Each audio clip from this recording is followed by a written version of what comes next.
If you have been frustrated from giving people feedback because they do not change their behavior, they do not do the things or stop doing the things that you need them to do, it's probably because you're tiptoeing around in soft, vague, fluffy feedback. And you probably need to start suiting up and bringing the performance conversation. Hey, can I talk to you for a minute? First, I want to point out, I love the energy that you bring to every interaction that we have. It lights up the room. It helps people get connected and get motivated. And there's this particular thing that you've been doing that is not helping the team. And what I really need you to do is be more assertive and be clearer about the things that you're dealing with. Again, the energy that you bring to the team is fantastic. It's not the end of the world. These are just some small things that I really need you to think about. Okay, does that sound familiar? I call that the poo-poo sandwich, and we'll come back to that here in a second. But I'll give you a different example of performance conversation. All right, man, you've been on the team for about 90 days. You've been here for 3 months. You're not new. And there is a gap. There are some expectations that currently you are failing to fulfill. And I want to be super clear. I'm talking to you about this because that behavior, that performance needs to change. I'm here to figure out what resources and support you need so that you can fulfill the expectation. But if you choose not to acquire resources and support and choose not to change the outcome, change your behaviors and actions to make this thing better, we are going to have to take steps either to reassign you or to exit you from the team. Now, that is an example of a performance conversation. The first one was the poo-poo sandwich, which is feedback. And today we're going to talk about the difference and why it's getting so many damn managers and leaders frustrated, irritated, and not having the outcomes that you want. I am Jesse, your selfish servant. And the reason I love having these conversations is because I want to pour into OG ballers like you so that we can collectively leave the construction industry better than we found it. Now, we're going to get super, super clear about the difference between feedback and performance conversations. And I also want to add the little asterisk caveat that this is how it works in Jesse Land. And it's pretty rigid, it's pretty clear, but it has produced phenomenal outcomes for me in terms of people being understanding like what they need to do, what they got to focus on, what kind of support they're going to get from me. And also not being a super direct jerk, mean guy in all situations, because it is easy to go down that route. And you know, the feedback poo-poo sandwich approach, the nice, soft, touchy-feely approach is valuable and useful in the right setting. And so is the performance management conversation in the right setting. For some reason, and I'm sure it's just because, you know, managing people and leading people is complicated. It's difficult. It's uncomfortable. It makes us do things that we'd prefer not to do as managers. And so I've seen a lot of people out there start migrating to like the touchy-feely, let's be nice, let's be gentle.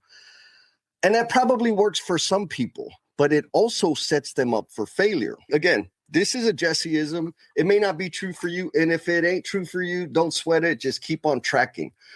But if you have been frustrated from giving people feedback because they do not change their behavior, they do not do the things or stop doing the things that you need them to do, it's probably because you're tiptoeing around in soft, vague, fluffy feedback.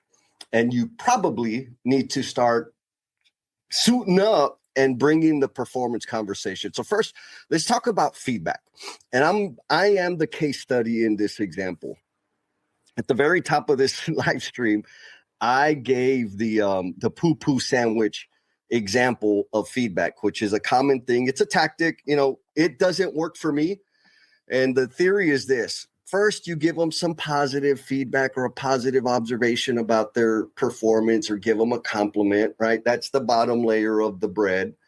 And then you give them some critical feedback, and you let them know what the problem is, what the issue is, what they need to work on, blah, blah, blah. And then on top, you put another bun on top of that bad boy, and it's a positive, nice thing. Now, I get it, right? Some people are delicate. I am delicate. But it it absolutely muddies up the message. For some people, they will only hear the critical feedback. And that was the whole point of the damn conversation. And so they feel like they were baited and switched. What does that do? That cuts off trust. That cuts off connection, because you're not being authentic, or you're just not being transparent and saying, hey, man, we need to have a performance conversation. There's this thing you're failing to do. We need to fix it. What do you need from me? Very simple. We pad it up, right? We start with the compliment, and then we give them the critical, and then we give them the positive. And so they lose trust. And anytime you come talk to them, what's going to happen is they're going to say, okay, yeah, you're starting off nice, but where's the hammer? I know you're coming with something. Just hit me with it. That happens for people. Now, for people like me, I'm a math guy, right? And so if you give me 3 pieces of feedback, observations about my performance and my behavior, I'm doing math. And if 2 out of 3 are good, guess what? I'm winning. I'm batting 600, and them's is Hall of Fame numbers.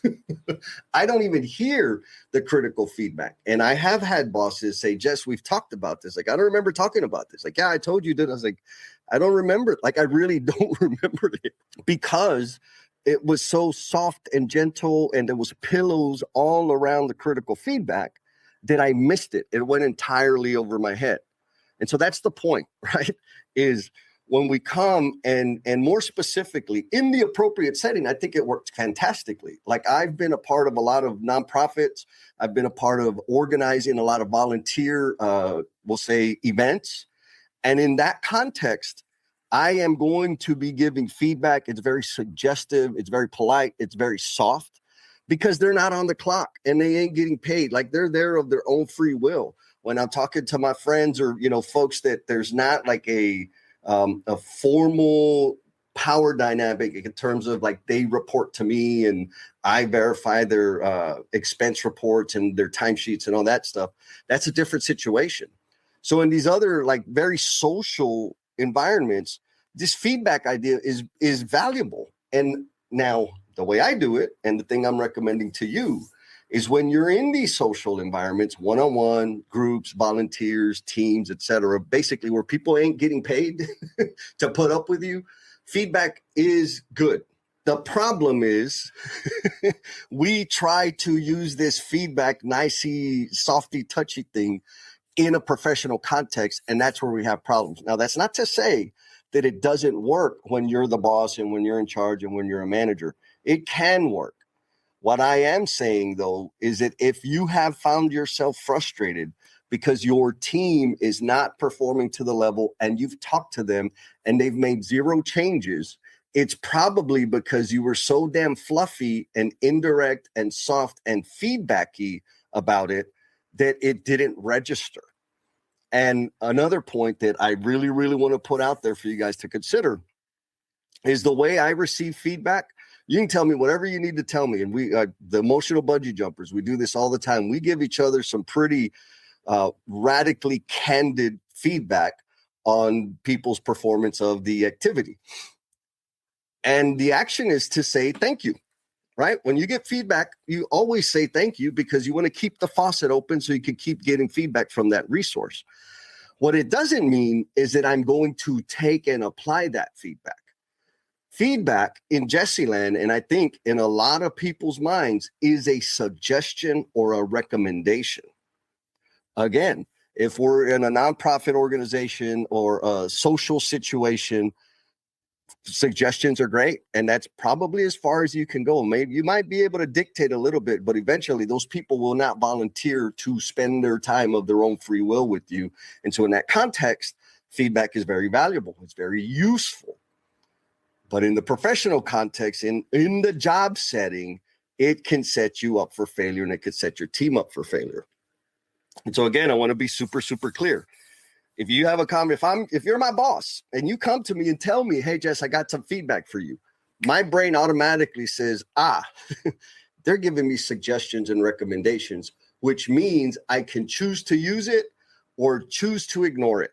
And what is that going to do? That is going to frustrate people. That is going to leave my boss irritated. And I have many, many bosses behind me that have been super irritated by me. And then, the thing gets escalated. And so now they're doing a performance improvement plan or whatever, which I've been on a few. And I'm like, why are you hitting me with this now? Like, I didn't know there was a problem. And it's because all the wishy-washy feedbacky conversations that we have. Let's get into performance conversations, because this is where the rubber meets the road, and it's uncomfortable. Like, it is not comfortable. It is not the easiest thing. It does get comfortable with practice, and I super, super pinky promise that the more practice you get, you'll see, like the reps. When you get the reps in, you'll see the behavior change. And because of such a dramatic impact on the person's behavior, the outcome transforms. Things are better faster. So then it's like, okay, it's going to be uncomfortable, but we are going to achieve the intended outcome faster. So it makes it easier for me to do the thing. Now, there's 3 points in a performance conversation that I super, super anchor on. And one, I kind of gave it away. It's anchor language. 2 is consequences. And 3 is resources and support. And when I say anchor language, I will use words like failure, problem with performance, impacting, stealing from the team, not helping us win. I am ultra, ultra clear. Like, I use words that they're not going to forget. Hey, look, we got Miss Coach Carrie. How you doing, Miss Coach Carrie? How you doing? I'm super clear. Coach Carrie, I'm going to use you as an example. If we have I'm the manager, you're on the team, and I got to give you, have a conversation with you around your performance. I'm not going to say, Coach Carrie, can I give you some feedback? No, I am going to say, Coach Carrie, this thing we were supposed to do, it's supposed to be done by Friday. Based on the progress you've made, it seems like you're going to fail to meet the timeline. I know that you have been active in these other things, which are not the priority right now, and your inability to prioritize the damn work is going to impact your career, or at least your upcoming promotion. So what do you need from me so that you can meet the expectation? What support, what resources do you need from me so that you can figure out how to prioritize the thing and get things done on time? Because right now, you already missed the first deadline. Now, I know that sounds harsh, and it feels harsh me saying it. But the point is, it was a performance conversation. It was not a feedback thing. I'm hoping you can pick up on the difference. I'm not making suggestions. I'm being clear. Failing to meet the objective, these are the behaviors that you're doing. What do you need from me so that we can get you back on the path? And so ultimately, when you're going to have a performance conversation with somebody, you could be lazy like I used to. This is how I started early. I would be super clear, like, hey, man, we need to talk. We need to have a performance conversation. This conversation is about your performance and how that performance is not contributing to the goal. Ultra, ultra clear. Did it feel yucky for the people? I'm sure it did, because it felt yucky for me. But it was anchor point, like, oh, crap, yes, we had a performance conversation. Yes, Jesse did tell me, sat me down to talk to me about me failing to meet the objective, or about some behaviors and actions that I needed to stop and some behaviors and actions that I needed to start. There's no confusion about it. So anchor language, I super, super recommend it. You don't have to use the words I use. You can come up with your own words. But the main point is use words that they will not forget. The second is tying consequences into that conversation. I have done this. It's happened to me, and I've seen it happen with apprentices out in the field. It's happened like between me and some of my direct reports over the years that I've been out there. I did not communicate the consequence. I used the anchor language and said, hey, there's this thing, you need to stop doing it, or you need to start doing this thing, or whatever it was. But I never said, If you fail to do so, X will happen. And so when I came back, I'm like, hey, man, we had the damn conversation. You still haven't done anything about it. And it was like, I remember one guy in particular was like, well, I didn't know it was that big a deal. I'm like, well, why the hell do you think I talked to you? He's like, well, yeah, I knew you were upset. And yeah, I'm working on it. I'm like, okay. Bad on me. My coach back then, Mr. David Verbal, said, okay, are you communicating the consequences? And of course, I'm like, well, he knows. And he said, okay, so what about his behavior indicates that he knows what the consequence is? Because the consequence was that he was going to be terminated or moved off the team, which were like, that's not a good thing, right? I didn't want that from you. You had a lot of value to bring to the team. And I was like, oh yeah, I guess he doesn't know. He didn't make all those connections. I did. So next time we sat down, I used the anchor language, like, hey man, we got to talk about this thing. This is the second time we're talking about it. And there is absolutely no indication that you are committed to changing your behavior.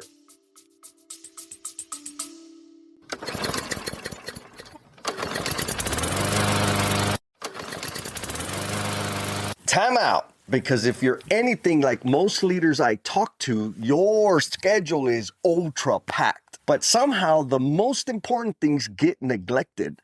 And that most important thing is you. You're juggling projects, people, deadlines, and meetings. And somewhere in there, your own priorities get pushed aside. They get on the someday list. That's exactly why I created the Self-First framework. It's a simple system designed to help leaders create space in their schedule to focus on the most important and impactful things and execute consistently without burning out. I put together a free live training where I break down how the framework works and how you can start applying it like right now. So if you're curious, there's a link in the show notes where you can check it out. All right.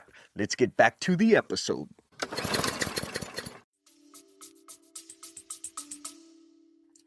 Failing to do so could result in you getting terminated or getting you pushed off the team into another department. When I said that, his eyes got 10 times bigger than they were, and I had his full attention. And his words to me was like, dude, I understand now. I didn't put it together that this was really, really affecting my job. I know it needed to be worked on, but I didn't think it was that big a deal. So that's fair.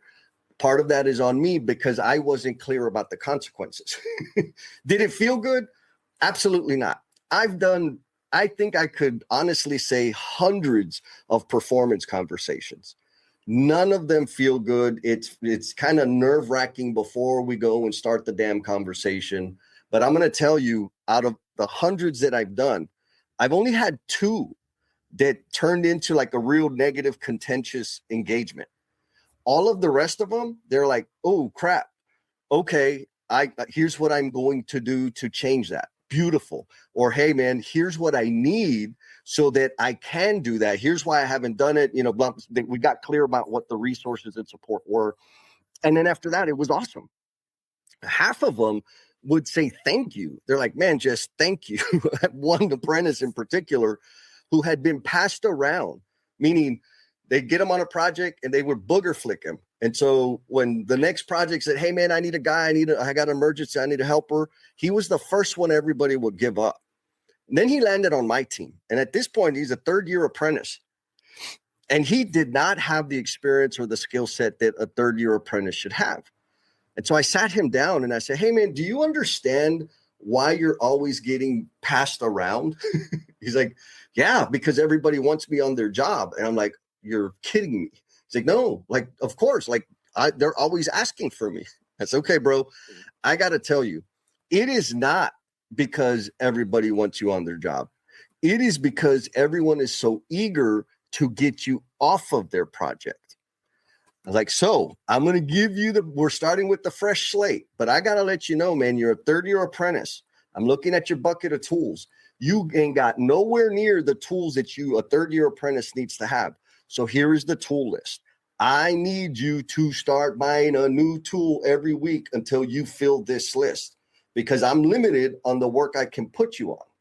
And if the pay rate that you're earning, you don't have the tools to execute that work, guess what? The next step is termination. So I need you to get your tools and I need you to ask questions because I'm going to help you get better. But if you refuse to take on more responsibility, get tools, and take on more complex tasks, you will be terminated. I am not passing you on to another team. Of course, he was a little teary-eyed. It was a heavy conversation. I wasn't screaming at him. I wasn't yelling at him. I just needed to be clear because for 3 years, his managers were not clear with them.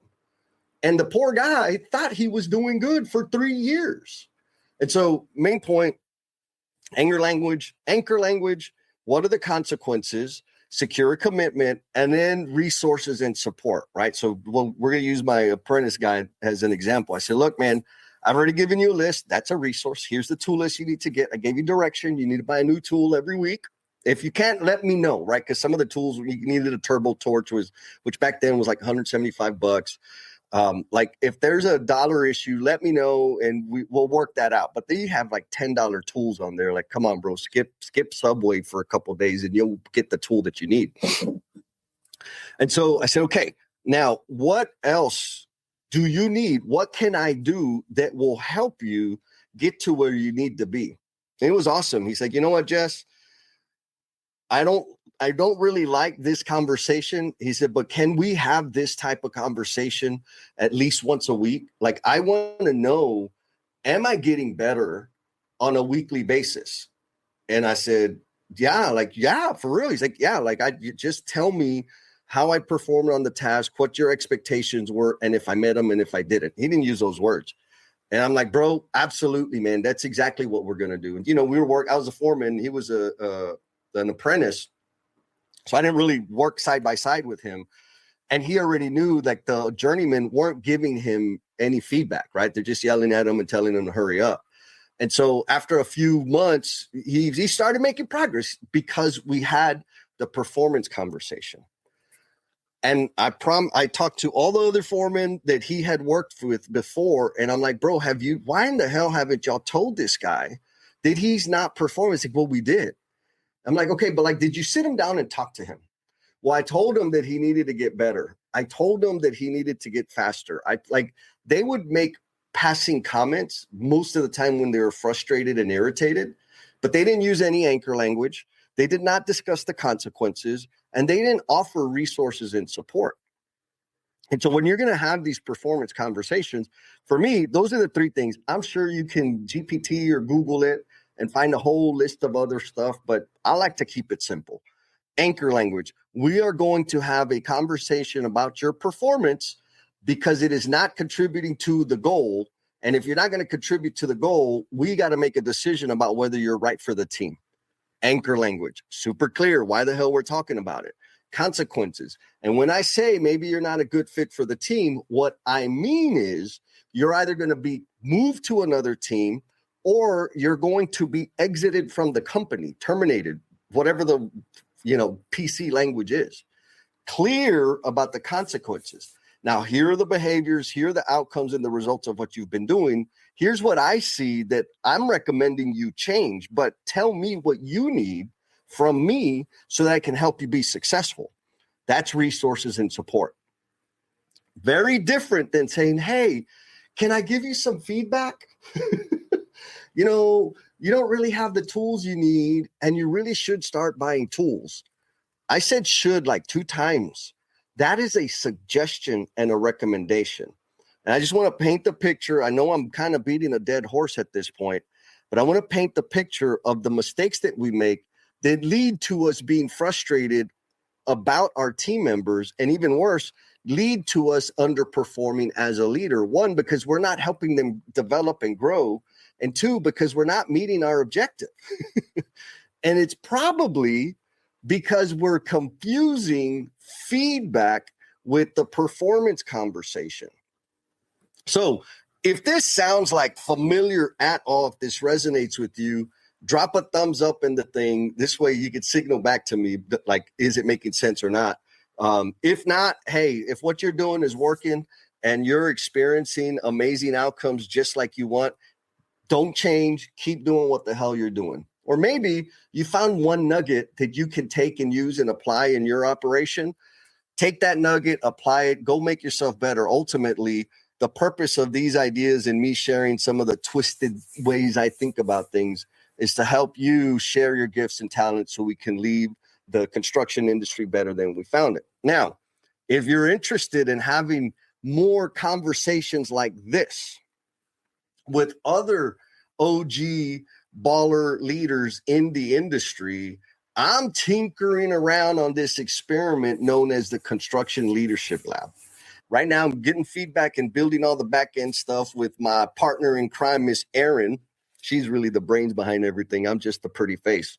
And so if you're interested in that, if you want to get on like the first to knower list of what to expect from that little community and be the first to know that, hey, it's open, come sign up, drop the lab in the comments. If you drop the lab in the comments, I will get a link to you so you can give us your input and so you can get on that list.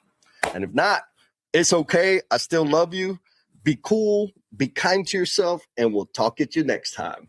Peace. Before you go, I want to thank you for spending part of your day with me. Your time and attention mean a ton, and it's because of listeners like you that this podcast even exists. If you enjoyed today's conversation, make sure to subscribe to the Learnings and Missteps podcast so you never miss an episode, and you get extra credit if you share it with your friends. Also, if you want even more insights on leadership, personal growth, communication, all those fancy magical things, you can sign up for my newsletter on LinkedIn because I got a newsletter that goes out every single Monday. All the resources I share there are designed to help you put yourself first so that you can leave this world better than you found it. There's also a digital copy of my book, Becoming the Promise You're Intended to Be. And it's sitting there waiting for you on my website. All you got to do is do the click and do the download and you get the free PDF. And if you want even more bonus points, share that PDF with somebody you know or the family of somebody you know that is currently struggling with self-destructive behavior. That would be the ultimate gift for me. While you're there, do some exploring of the trainings, workshops, and services that are designed to enhance your performance at home and at work. Just click the link in the show notes to check it out. Thanks again for listening. Take care of yourself, and I'll see you on the next episode. Peace.